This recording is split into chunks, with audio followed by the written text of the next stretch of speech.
At the Apache Pilot Academy, they called her the diversity example. They thought she was only there to boost female numbers, but when an impossible rescue operation came up for 12 soldiers trapped behind enemy lines, she quietly stood up.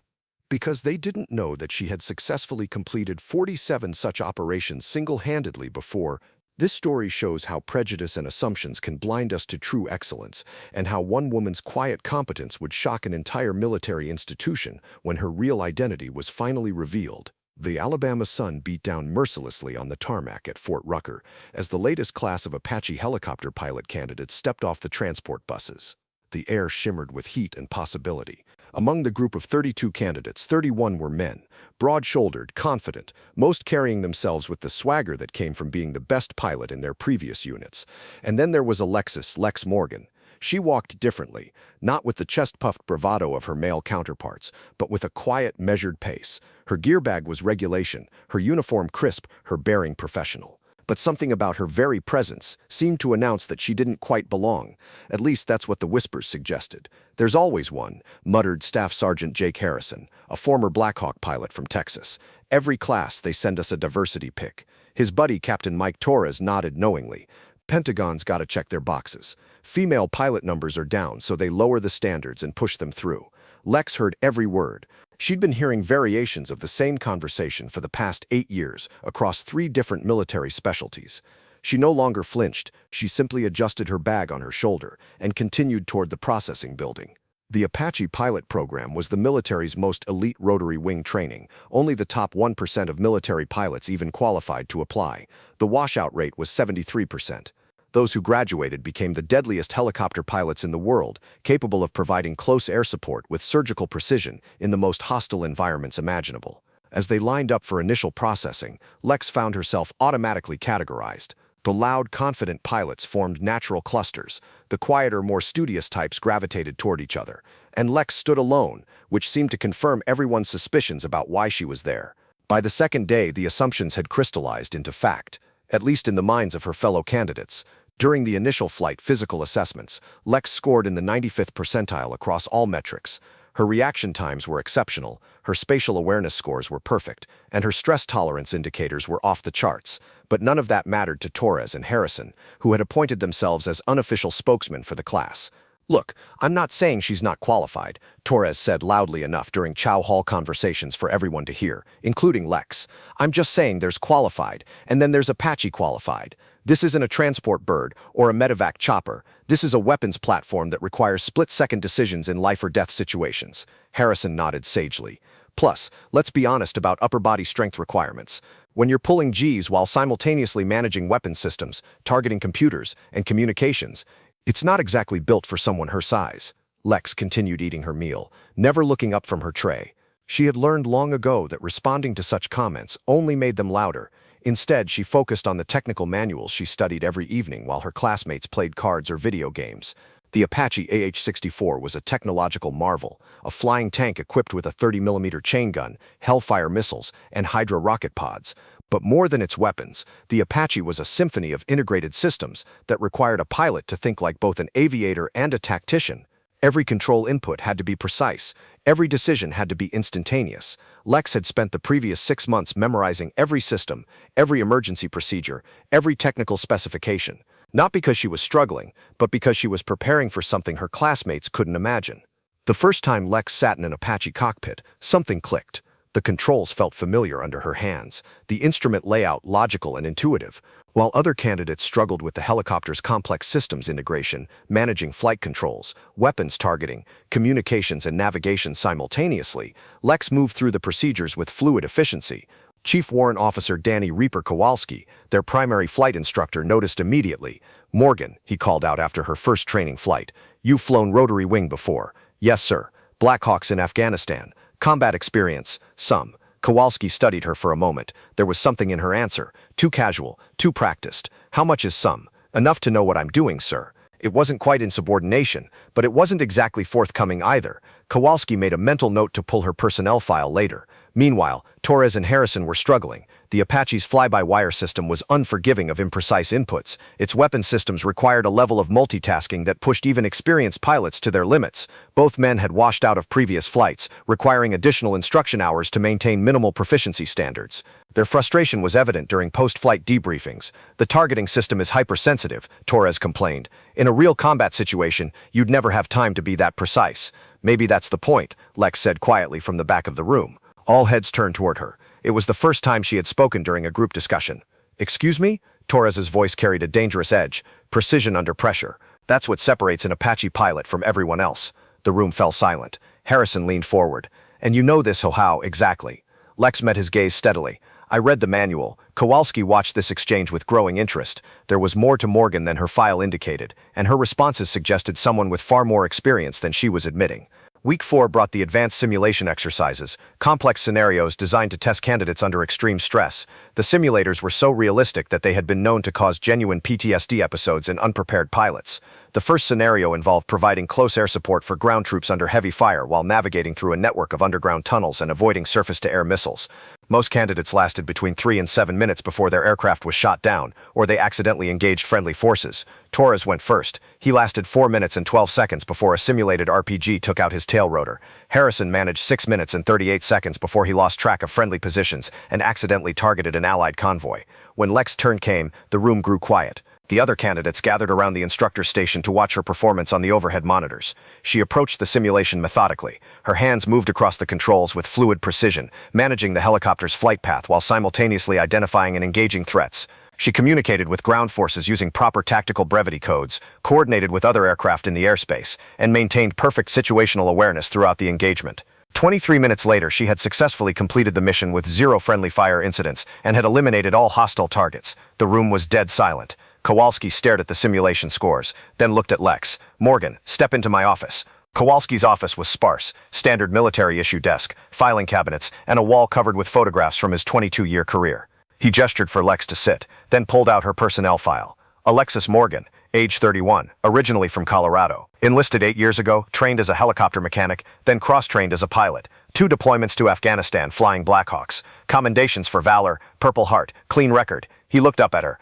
"Pretty standard file for someone with your experience level." Lex said nothing. "Except for one thing," Kowalski continued. "Your simulation performance today wasn't just good. It was perfect. I've been training Apache pilots for 12 years, and I've never seen a candidate perform at that level during initial training." Still silence. "So I made some calls. Asked around about you. Funny thing, nobody seems to remember much about your time in Afghanistan.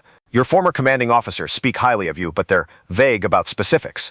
Lex's expression didn't change, but Kowalski caught a slight tightening around her eyes. "Here's what I think, Morgan. I think there's more to your story than what's in this file, and I think you're here for reasons that have nothing to do with career advancement or diversity quotas." The silence stretched between them for nearly a minute. Finally, Lex spoke. "What do you want to know, sir?" "I want to know who you really are." She considered this for a moment. "I'm someone who's very good at flying helicopters in dangerous situations." "How good?" "Good enough that this training program feels like a vacation." Kowalski leaned back in his chair. "Are you going to tell me the truth?" "The truth is classified above your clearance level, sir." That stopped him cold. Kowalski held a secret clearance, which meant that Lex's background involved operations classified at top secret or higher. "Jesus Christ," he whispered. "What the hell are you doing in my training program?" "Learning to fly Apaches, sir." "Bullshit. You already know how to fly Apaches. That simulation performance wasn't beginner's luck. That was muscle memory." Lex looked directly at him for the first time. "Then maybe you should ask yourself why someone with my experience would volunteer to go through basic training again." The answer came 2 weeks later in the form of a priority alert that shattered the normal training routine. At 0347 hours, a special operations team had been compromised during a reconnaissance mission in hostile territory. 12 operators were trapped in a canyon complex with limited ammunition, no reinforcement possibility, and enemy forces closing in from 3 directions. The mission briefing was stark: extract the team before dawn, or they would be overrun and killed. The problem was the location. The target area was surrounded by steep canyon walls, anti-aircraft installations, and underground tunnel networks that made traditional Apache operations nearly impossible. The insertion would require flying below radar through winding canyon passages, locating the team in complete darkness, and providing cover fire while a ground extraction team moved in. Every experienced Apache pilot at Fort Rucker reviewed the mission parameters and reached the same conclusion: it was a suicide run. "We need someone who can thread the needle," Colonel Sarah Brennan, the base commander, announced to the assembled pilots. "Someone with the skills to navigate that canyon system while providing precision fire support without hitting our own people."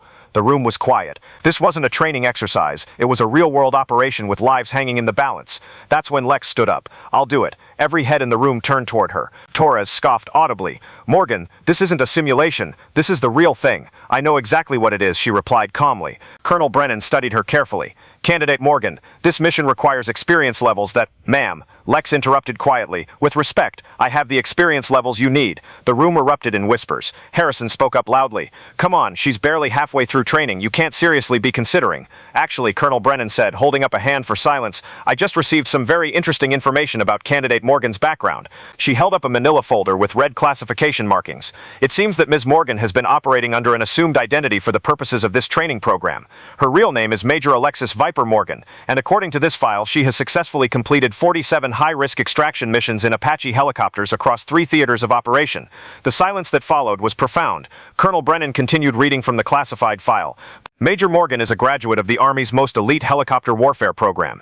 She holds the record for the most successful single-pilot extraction missions in military history.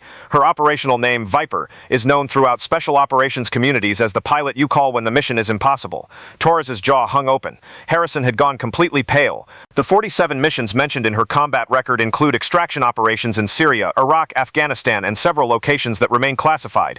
She has never failed to complete a mission, and she has never lost a soldier under her protection. Lex remained standing, her expression unchanged. "Major Morgan," Colonel Brennan said, "would you like to explain why one of the military's most decorated combat pilots is sitting through basic Apache training?" Lex was quiet for a moment, then said, "Because I wanted to remember what it felt like to be underestimated." The statement hung in the air like a challenge. "I've spent the last 8 years being the best at what I do," she continued.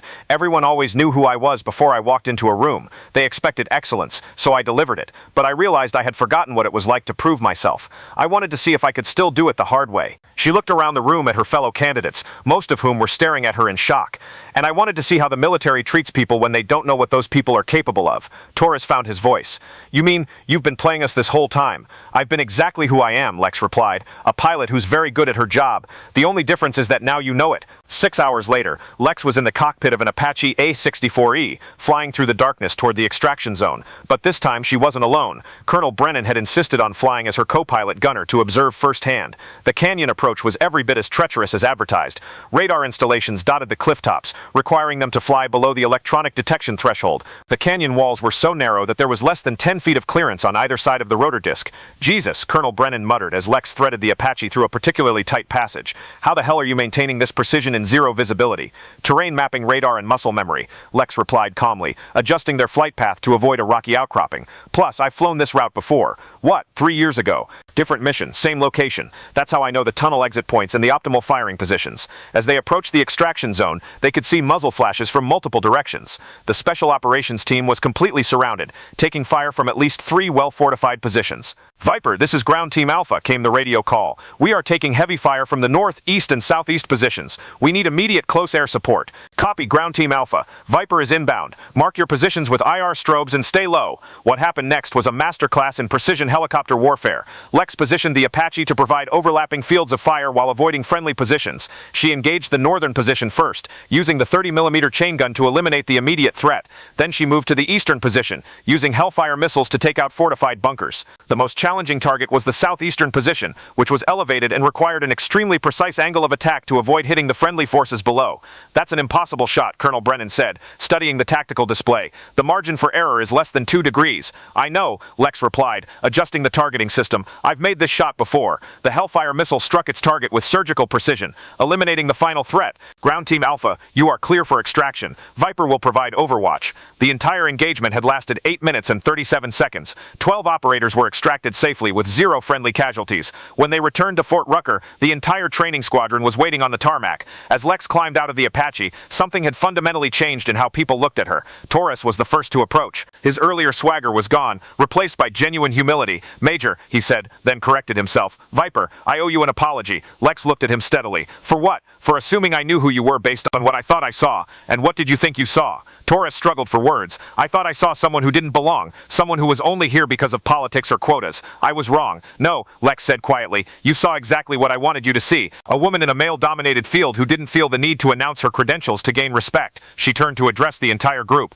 I didn't hide my identity to trick anyone, she said. I did it because I wanted to see what would happen if I just did the work without the reputation preceding me. I wanted to know if my skills would speak for themselves. Harrison stepped forward. And what did you learn? Lex smiled, the first genuine smile any of them had seen from her. I learned that respect isn't something you can demand or assume. It's something you earn. One mission at a time, one decision at a time, one moment of truth at a time. She paused, looking at each of their faces. I also learned that the most dangerous assumption you can make about someone is that you already know their capabilities based on how they look or where you think they came from. Colonel Brennan made an announcement the following week that surprised no one who had been paying attention. Major Morgan has agreed to serve as a special instructor for advanced combat tactics, she told the assembled candidates. She will be teaching classes on precision engagement, low visibility operations, and high-stress decision-making. The transformation in class dynamics was immediate and profound. The candidates who had previously dismissed Lex now hung on her every word. The cocky attitudes were replaced by genuine eagerness to learn from someone who had proven herself in the most demanding circumstances imaginable.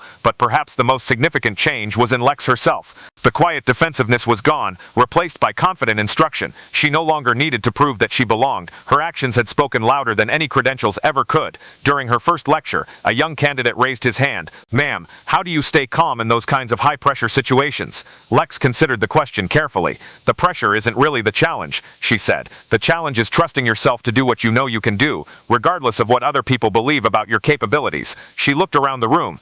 Every single person in this room has the potential to be an exceptional Apache pilot, but potential means nothing if you let other people's assumptions define your limits. Torres, who was now one of her most attentive students, raised his hand. Major, what advice would you give to someone who wants to earn respect rather than demand it? Lex smiled. Simple. Be so good at what you do that arguments become irrelevant. Let your competence do the talking, and never ever feel like you need to announce your qualifications to justify your presence in the room. She paused, remembering her first day at Fort Rucker. Respect isn't about what people think you can do. It's about what you actually do when everything is on the line. 6 months after the training program ended, Lex received a letter from Torres, who was now deployed to Afghanistan as an Apache pilot. Major Morgan, it read, I wanted you to know that your lessons went far beyond helicopter tactics. Yesterday, we got a new pilot assigned to our unit, a young woman fresh out of flight school. Some of the guys started making the same kinds of comments I used to make about diversity picks and lowered standards. I shut that down immediately. I told them about you, about how wrong I was, and about what real excellence looks like. I told them that the quietest person in the room might be the most dangerous pilot they'll ever meet. Thank you for teaching me that lesson. Not just about flying, but about people. I'm a better pilot and a better person because of it. Lex folded the letter and put it in her desk drawer next to dozens of others like it. Each one represented a mind changed, a prejudice overcome, a lesson learned the hard way. Outside her office window, she could see the current class of Apache candidates running through their training exercises. Among them was a young Hispanic woman who moved with quiet confidence, largely ignored by her more vocal classmates. Lex smiled and made a mental note to keep an eye on that one. Something told her there was more to her story than met the eye. After all, the best pilots weren't always the loudest ones.